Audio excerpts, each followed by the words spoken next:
চা খেতে খেতে জীবনটা তেজপাতা বানিয়ে ফেললাম।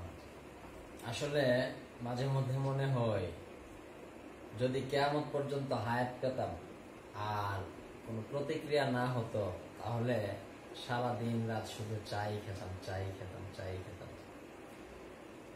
চা নিয়ে অনেক আগে আমার একটা গল্প আছে, লেখা আছে, শিরোনাম ছিল চায়ের কাপে সুখ টান। মানুষ যারা সিগারেট খোর, সিগারেটে সুখ টান দেয়।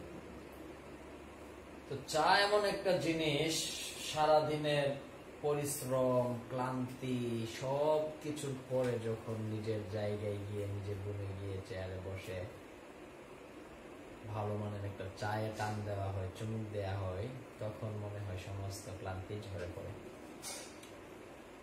তো আমি বলবো এটা একটা নেশাই, যদিও নেশাটা হালাল,